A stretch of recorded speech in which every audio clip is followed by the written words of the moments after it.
everybody! I believe that we are live. Yes, we are. Hello everybody, my name is Harry Rice. I review games for the Montreal Canadiens. We're up at 1 a.m.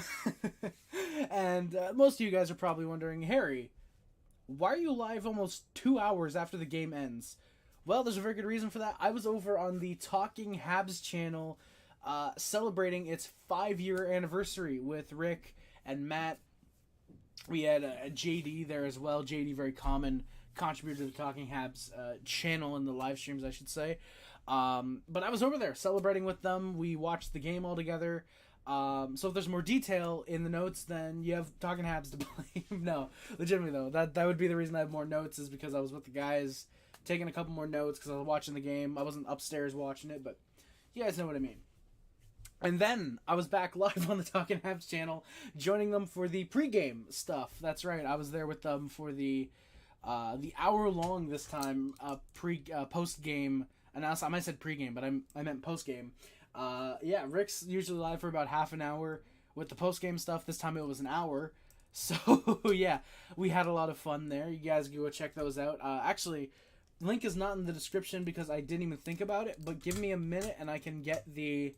and I can actually get the link to his channel in the description, because I want you guys to be able to go over and support Talkin' Habs. He's on the road to 4,000 subs. We're on the road to 1,000 subs. So yeah, content. I just got to update the title, but yeah, like I said, so the reason we are live an hour late, 2 hours later, is we were over, like I said, talking with Rick and Matt for a little while.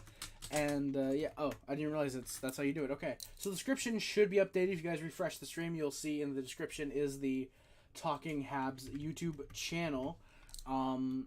Yeah, so again, the Canadiens played tonight. We played against the Chicago Blackhawks. We were in Chicago in the United Center for this game, and we beat them. The final score was 5-2. If you guys are new here, we go into the lines for both teams. We go into the analysis, little review of the game, if you will, and then we talk about the Canadian stats, and we get out of here. I'm assuming this is going to be a very short stream compared to usual, because, again, it's 1 a.m., and not many people are probably going to be popping by. Most people, if they're watching, will probably be later, not later, maybe in the morning, probably tomorrow overall. And yeah, also, before we do start, technically tomorrow, the 24th, we're going to be back live for Christmas Eve. Still haven't decided on a time. Probably going to be around maybe 5, 6 o'clock. And also Talking Habs. Rick is also going live on Christmas Eve. I found that out tonight. He is going live at, I believe he said 8 p.m. Eastern Standard Time. So I'll probably go live for maybe an hour, maybe 2 hours. We genuinely don't know. And then Rick, like I said, is going live at 8. So you guys got double Christmas Eve fun if you guys are free that day. I know Shannon, the hockey guy, is also streaming, so we're going to have a lot of streams for the hockey YouTubers on Christmas Eve. However, tonight, the 23rd, again, is a game against the Blackhawks. So, the opening lines for the Montreal Canadiens were Caulfield, Suzuki, Slafkovsky, Monahan, Evans, and Anderson, Armia, Dvorak, Gallagher, and Heineman, Stevens, Ullinen. Again, Habs fans will probably clamor for Ullinen to be placed further up in the lineup. I think he's fine on the fourth line. He actually got a point tonight. We'll get into that note, though. No spoilers. I think he's solid on the fourth line, though. Matheson, Savard, Gouli, Barron. I decided to have a speech impediment for like 2 seconds. But Matheson, Savard, Gouli, Barron, and Struble Kovacevic were on the blue line. Caden Primo gets the start net for the Habs, and Sam Montembeault backs him up, giving Jake Allen the night off. We have 3 games before the end of the year that are after Christmas. On the 28th, I believe it is, we play the Hurricanes, and then the 30th and 31st, we're in Florida and Tampa Bay, respectively. Or in other words, we have a home and home in Florida. But yeah, we are in Florida and then Tampa Bay, or it might be Tampa Bay and Florida. Either way, we play the Panthers and the Lightning on the 30th and 31st. So my guess is Allen, Montembeault, and Primo get one of each of those games. And then maybe we trade Allen after, because we re-signed Montembeault. Primo had a very good game tonight. No spoilers really, but he played very well tonight. So Allen's kind of the odd man out right now, but we'll see. I don't know, but yeah. The opening lines for the Hawks now were Reichel, Bedard, Donato, Kurashev, Johnson of the Tyler variety with Radish, Foligno, Dickinson, and Blackwell with Beauvillier, Entwistle, and Johnson of the Reese variety on the fourth line. Matthew Phillips. Phillips forgot his name, but it was Matthews. Forgot it during the game, I should say. With Connor Murphy, Tenorti, and Crevier. Tenorti coming off of IR. Good to see former Montreal Canadian Jared Tenorti in the lineup. Was very much not noticeable. And Korchinski coming back to the team after his father's passing recently, joining the team.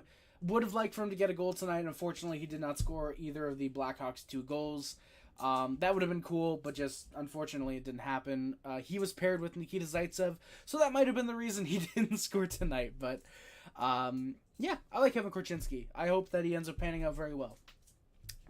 Peter Mrazek gets the start net for the Blackhawks, and Arvid Soderblom backs him up. Before the game, like I said, Kevin Korchinski returns to the lineup, as does Jared Tenorti. Habs press in the first few minutes. There's a good look for Dvorak. That's gloved down by Peter Mrazek.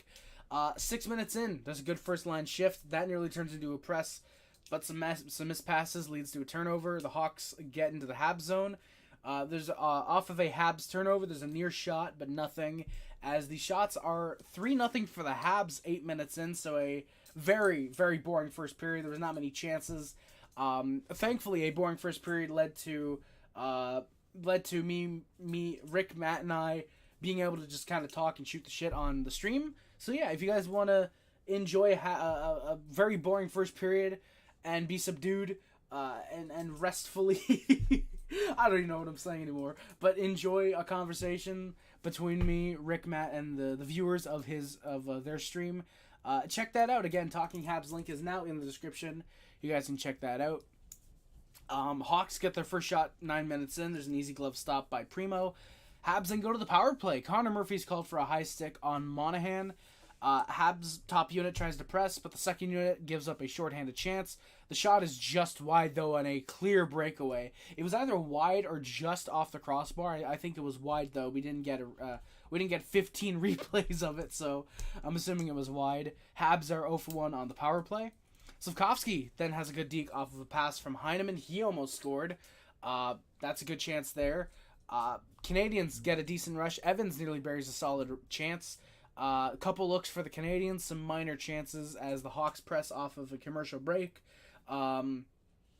Primo making some saves. Hawks then with really good pressure off of a turnover. Primo makes a great diving save with the pad. And then Struble takes one off his knee. He completely prevents a goal from happening. Props to him there. Then naturally, of course, the Hawks score about 30 seconds later. Ryan Donato makes it 1-0 for the Hawks. Just under the arm of Primo. He's going to want that one back. Bedard, with the assist, has an 11-game point streak. Very surprised there were people out there who said that Connor Bedard was not going to put up solid numbers in his rookie year. Bedard creating offense, and Ryan Donato opens the scoring for the Blackhawks. Hawks press, they almost make it 2-0 right away. Habs, though, press in the dying seconds, but no shots. Hawks lead the game 1-0, and the shots are 9-7 for the Habs after 20 minutes. The Habs then go to the PK. About a minute, 2 seconds into the period, Yoel Armia is called to for interference. Bit of a weird one, as he was sort of bumped. He tried moving out of the way of a blast that was coming through. Ends up interfering with Mrazek. I see why it was a call. Would I call that one? Probably not. But then again, I'm not an official in the NHL, so I've got no reign to call or make penalties. Habs are able to kill off the penalty. They get some good clears. Hawks didn't pressure all that much. So the Habs are 1 for 1 on the PK tonight. Surprisingly, that was the only penalty called on the Canadians tonight. Technically it wasn't, but we'll get into that. But it was the only penalty kill that the Canadians would have tonight. Then the Hawks score. Surprisingly, some bad D by the Canadians. We were pretty decent tonight on defense. But there's a chance for the Hawks. Wide open net. Or not wide open net, but there's a wide open opportunity. Primo, unfortunately, ends up biting on an initial shot. And on the rebound, Jason Dickinson puts it home for the 2-0 Hawks lead. And then the Canadians score. Less than a minute later, about 53 seconds later, Mitchell Stevens gets his first as a Montreal Canadian with a very solid tip in front off of a Matheson shot there. That makes it 2-1 Blackhawks now. Matheson and Savard with the assist. It's right off a face-off, too. It's Stevens wins the face-off. Savard finds Matheson, blasts it home. Stevens gets in front. He tips it. Solid goal to make it 2-1. Hawks get a couple chances. There's a shot nearly up into the neck area of Primo, it looked like. And shout out to Rick, actually, for mentioning this. I thought that was a pretty solid point. It looks like the puck, it almost, like, rides up into the neck after the shot, but Primo looked okay, so hopefully it was more of just a weird angle type of deal, but yeah. Barron gets hit hard, but he's able to pass it out. But I should say Barron gets hit hard, but causes a turnover as the Habs then can't capitalize on that. He was hit, but he takes the hit to make a play happen, I should say. Canadians, decent shot, but it's just tipped wide by, might have been Dvorak or Evans, I think. Hawks, though, starting to pressure. I couldn't decide which team I want to say. But the Hawks get a couple chances. A few turnovers lead to chances both ends, though. Suzuki then takes a cross-check to the face. I don't know if it was from Entwistle, but Struble then hits a man and fights Entwistle. What a Chad. Quick and easy fight. Struble just lays it to Entwistle. Weirdly enough, this was mentioned, and I did actually notice that. The refs came in and they just kind of tied up Struble. Entwistle could have taken some shots. Thankfully, he didn't, so a little bit easy there. A little bit of respect there, I should say. But Struble easily wins the fight. Stepping up for Suzuki taking the cross-check. Props to that. Struble quickly becoming a fan favorite in Montreal. Very solid defenseman. And the Habs are on the PK. And Twistle actually gets called for the extra as there's a roughing right before the fight from Entwistle. Hawks get in on a couple shorthanded looks. Habs aren't able to get set up at all, though, but the Habs send the puck. The Hawks send the puck down the ice. We are 0 for 2 on the power play tonight. And then we score. The Canadians tie the game up just under 5 to play. Solid break chance, good tic-tac-toe type play. Evans finds Monahan right in front, centers to Anderson. Boom, puts it home. Josh Anderson with his 5th goal of the year now makes it a tied-up game. That play is all Evans and Monahan. That's not to take away from Anderson. Good on him, able to get the shot up high, not let Mrazek beat him there. But Evans, solid setup. Monahan with a great pass, and Andy's able to finish it. So, yeah, the game is all of a sudden tied. And apparently at this point, Caulfield was not on the bench. The speculation very much at first was he might be hurt. He would come back. I want to say it was like 2 minutes. Or no, I think he came back with a minute left in the second. So quickly discussion became, probably just an equipment thing. So that's probably what it was. The Hawks then hit the post. There's a good chance it beats Primo, just not the crossbar. Connor Murphy then runs sort of into Primo. Savard gives him a shot after the whistle. Habs then press. There's some good looks. Good scramble in front. Puck comes up. It's on the net. There's some whacks at the puck moments later. And then Yuri Slafkovsky scores about a minute later as the Canadians pressure. Slafkovsky buries it right in front. Nice solid deflection to get it to Slafkovsky. No pressure or anything. Just boom, taps it in on a really solid spin by him, I should say. Yeah. Just like that, the Habs take the 3-0 lead, being down 2-0. Which I believe this is the second straight game we've come back down 2-0. It might be, I'm pretty sure. Suzuki and Yulinen with the assists on that one. Slafkovsky then has a solid hit in the corner. Habs press as a result. Primo, though, makes a good stop on a tip chance the other way, as the shots are now 17-16 for the Habs with a 3-2 lead after 40 minutes suddenly. Habs press early on in the third. Hawks get a look 4 minutes in. There's a shot from Barron that's just wide 7 minutes in. Suzuki then takes a cross-check from behind. No penalty. Thankfully, it wasn't a super hard one. It was just kind of one of those just little jabs in the back. Maybe Suzuki didn't dive, and that's why they didn't call it, because apparently they only call it when the guy dives. Slafkovsky with good board play. 2 Hawks on him. He's able to create a chance, but Caulfield just isn't able to finish it off, unfortunately. I believe he was tied up. That might have been the chance where he was tied up. Habs and press is a good glove by Mrazek as we go to commercial. Habs get a couple chances. We did not give the Hawks much at all during the third. That's why there's not many notes of, oh, well, the Hawks really trying to tie the game. Hawks pressuring. It's just more so just kind of casual, along with the fact that we were talking a lot with Rick and Matt, or I was, I should say. The chat was as well, I guess technically you could say. But it was a lot of, again, just good chances for the Canadians. Habs really pressuring, wouldn't give the Hawks much to try and tie the game. And yeah, Primo, though, against the flow, makes a good stop. Then the Canadians go back the other way and puts it home. Solid deke for the 4-2 lead. Slavkovsky and Caulfield with the assist on that goal. And then 11 seconds later, Jake Evans buries it to make it 5-2 Canadians. Beauty of a shot. Anderson with the lone assist there. But we've got a coach's challenge for offside, unfortunately.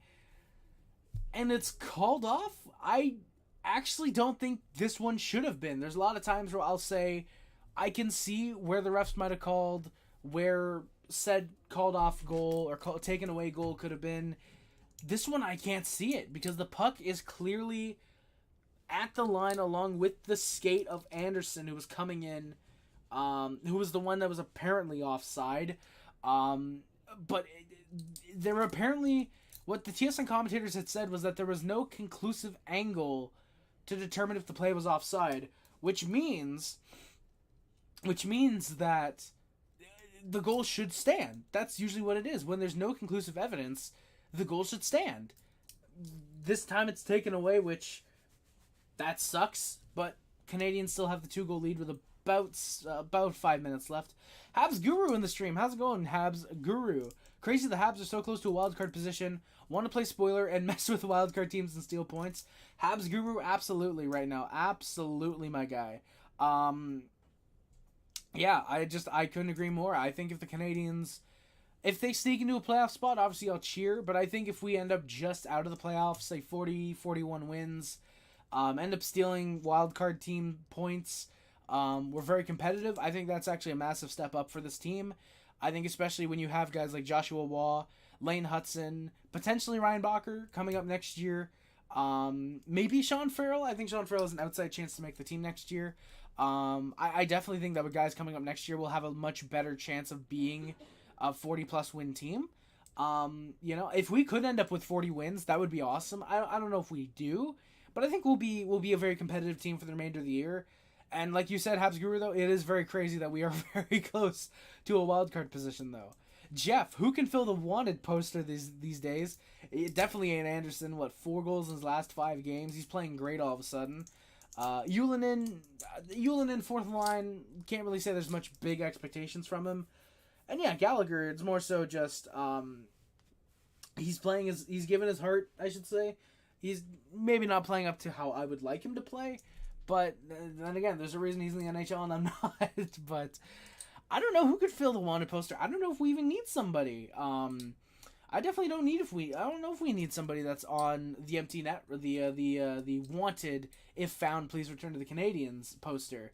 The closest you could maybe argue is Jake Allen, but even then, it's more so just, he's just kind of whatever. He's not even necessarily horrible. It's just, you may win, you might not when he's in the net, so I don't even know if you can really say there's somebody that should be on the milk carton poster right now, but down the line, there might be someone down. There might be someone who ends up going on a 15-game goalless drought like Andy did, and it's like, okay, yeah, this guy should be on the milk carton, which, if it gets to that, we'll get to that. Of course, I should say, within reason, I'm not expecting a guy like David Savard or Caden Gooley to put up 20 goals a year, and yeah, Savard's probably going to have that stretch of like 15 games without a goal, but still playing well.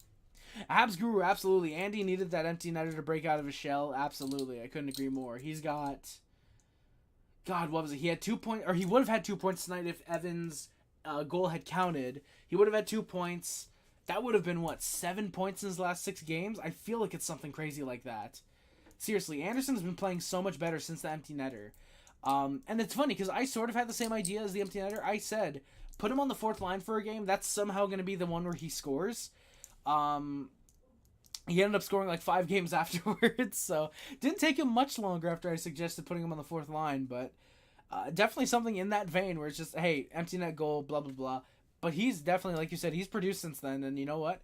I'm happy for him. I'm happy that Andy's playing well. Hopefully he doesn't go into as much of a cold streak as we might expect when he ends up going cold. Because Anderson mentioned on today's stream with Rick, very, very streaky player. He has that hot 2-week span where he'll put up 11 points in 9 games.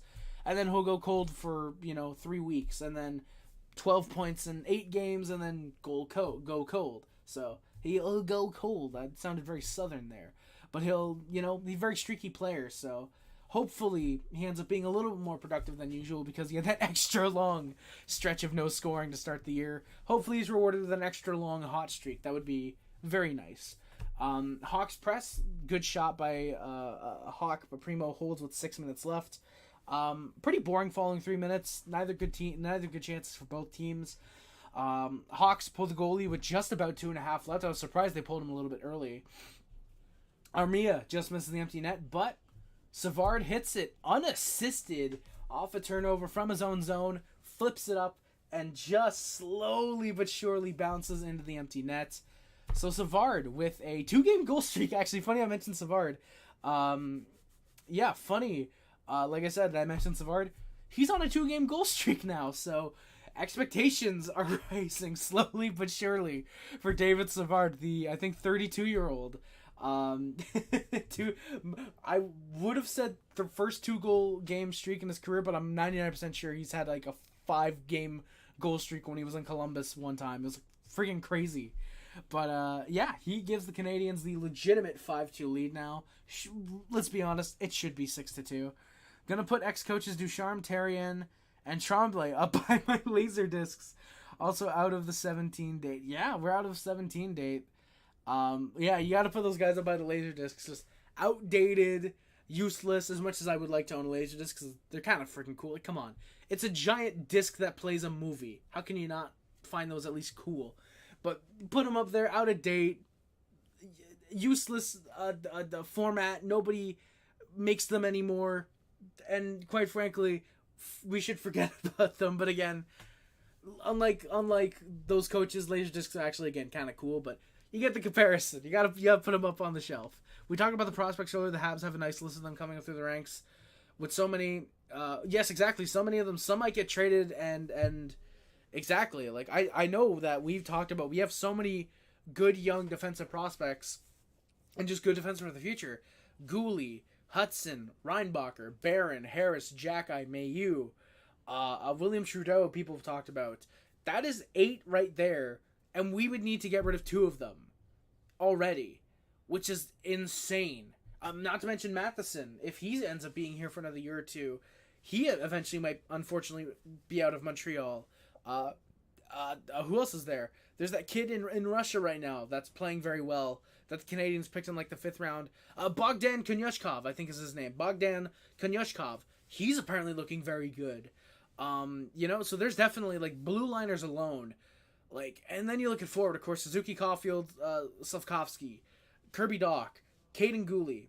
And I forgot about Norlander. To be fair, I forgot Norlander, or maybe I didn't. To be fair, the Canadians feel like they've forgotten about Norlander as well.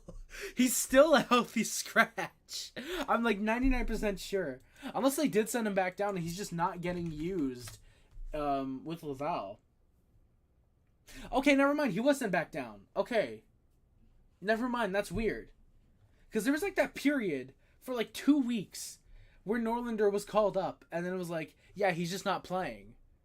So that's very... Then again, if you're a -19 this year for the Laval Rocket, yeah, maybe should be forgotten about for this year. Come back next year, we'll try again type of deal. Norlander to show more potential. That is true, Habs Guru. I did like Norlander in the preseason. I did really like him. Thought he maybe could have cracked the lineup. Was legitimately surprised when he was like the last wave of cutouts. I'm pretty sure the last wave of cuts from the Habs this year. Very surprised by that, but yeah, -19. To be fair, Laval this year is very streaky. Very much win 4 of 5 and then lose 7 of 9. So like, very rough team for sure. But Logan Mayu apparently had a 3-point night tonight. Jackeye scored again. I think he's near point per game in Laval, I want to say. I want to say he is. Oh, he scored his first goal tonight, actually. So 1 goal, 4 points, and 7. Sorry, 1 goal, 4 points in 7 games this year. So yeah, seems to be fairly solid so far. Primo has a good stop with 40 seconds left. The Habs are about to go, I believe it's 1-6-0 in the second half of a back-to-back this year. Yes, that's right. I'm pretty sure it was 0-6-0 before tonight. Habs then go to the power play with 25 seconds left. Bedard's called for a slash. The Habs are 0 for 3 on the power play. Final shots are 28-21 Canadians. Habs win 5-2 in regulation.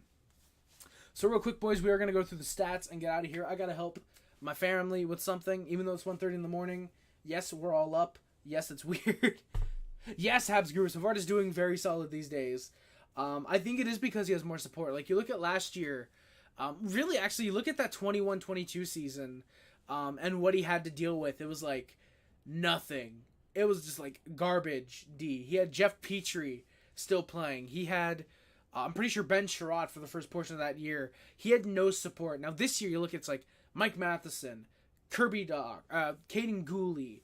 You know, he's got Justin Barron, who might not be good defensively, still reliable. Jonathan Kovacevic can help out. You know, he doesn't have to be relied upon as the number one defensive defenseman in this team. He can be a good number 2, number 3, second pair type of guy. Technically, he is playing top pair with Matheson, but he can be more of a number 2 to kind of Caden Gooley, I would say. But be that number 2 kind of guy defensively. You know. Play prime penalty kill minutes, which is where I think Savard shines. He absolutely thrives on the penalty kill. It sucks that the penalty kill numbers aren't as good as they should be because Savard is playing very well there. Exactly, players we thought were on the outs. To be fair, Habs Guru Gallagher is not playing incredibly well. He had that stretch where he was very well. Right now he's on a bit of a point drought, I feel. But yeah, Andy's playing well. Savard's playing well. Matheson I only expected to be out just because it was like, hey, maybe we end up dealing out Matheson. I was never for it, but it was like, hey, maybe we do because we have so many D. Maybe. Right now, it's looking like if we end up considering moving him, it's after this year. But even then, with how good he's been, he's literally tied for second on the team in points. Spoilers. I don't even know if we do end up moving him right now. I would say probably not. But then again, would his value be higher than it might be at the end of the year if he puts up 65, 70 points? We'll see. Do I think he puts up 60 points?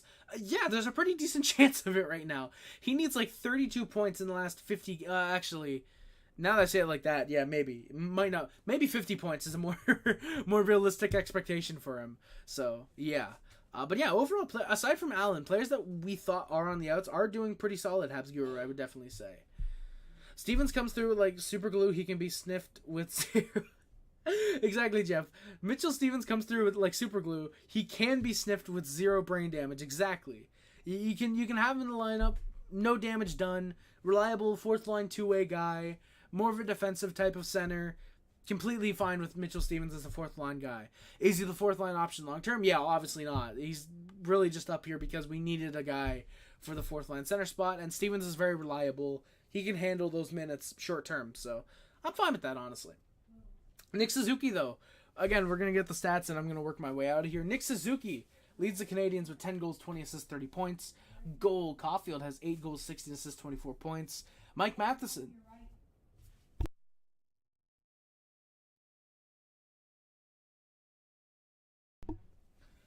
Mike Matheson has 5 goals, 19 assists, 24 points. Say it with me now.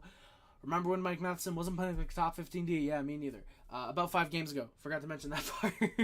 At this point, 5 games ago is like 15 games ago. But I think it's just funnier to keep saying 5 games because, of course, Alex Newhook is unfortunately out for the next 2 months, almost the rest of the year.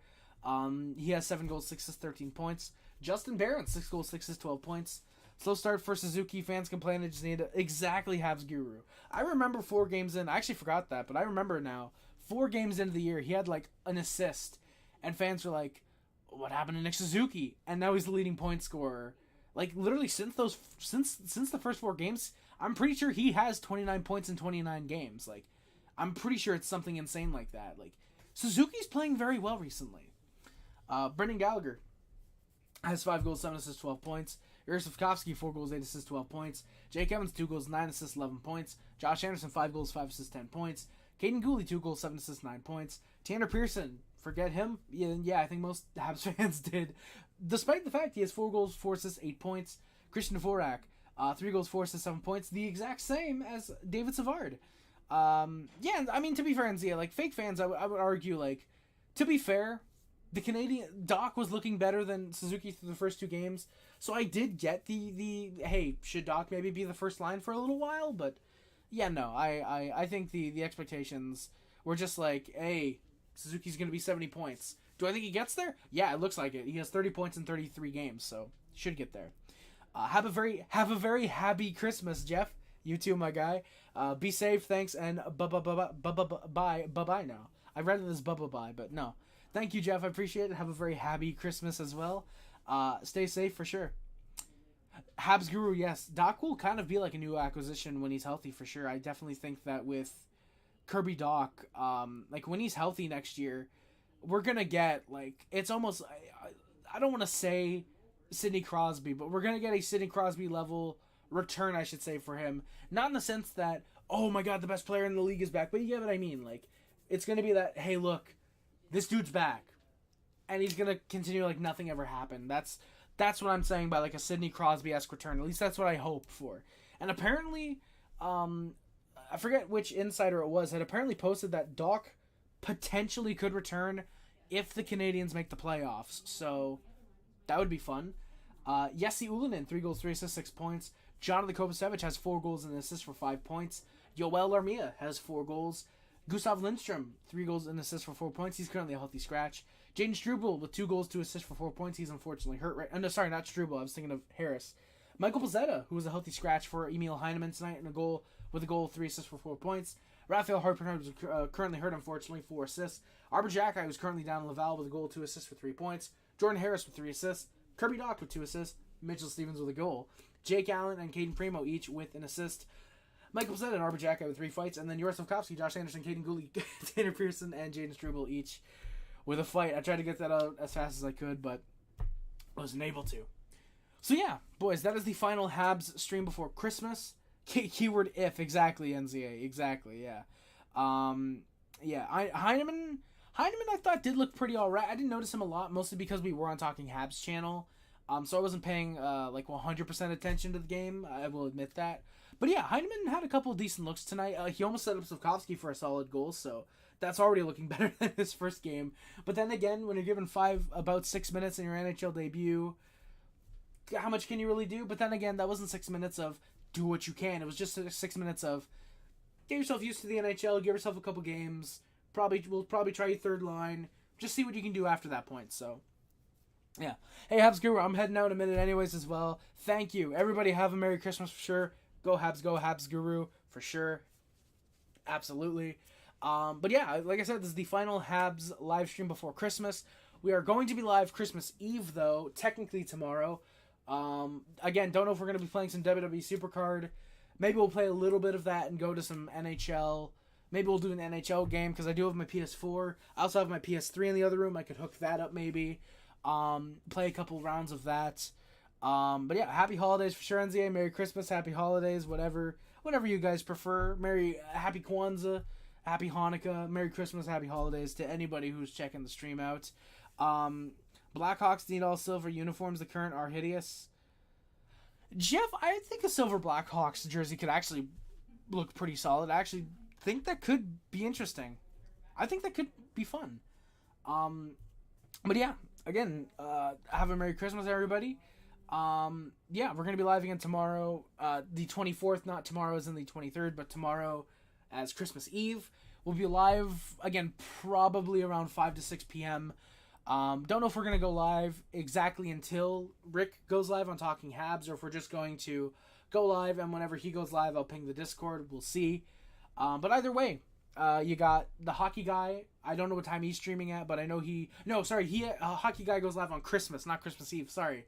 Might have gotten some of your hopes up. I apologize, but he goes live on Christmas. You got me and Talking Habs going live on Christmas Eve, so that's going to be fun. And then the hockey guy, like I said, on Christmas. So there's that. that is going to do it for today's stream, guys. Thank you all so much for watching. Do not forget to like, comment, subscribe, favorite, share, and other which includes, but it's not limited to, YouTube, Facebook, X, Instagram, Tumblr, and everything else. My name is Rice. Subscribe to the Puff Club, the H Club, SubHub, D Nation. If you remember the Mod Squad, the over to comments and streams, and/or any videos is much greatly appreciated. The links in the description are the Amazon wishlist, the PO Box, the PayPal, the Letterboxd, Spinner account, the Discord, the Twitch, and the Streamlabs are all down there as well. Thank you again, guys, so much for watching. My name is Harry Rice, and I am out. Love you guys. See you guys. Bye, guys. Love you guys. See you guys. Bye, guys. Love you guys. See you guys. Bye.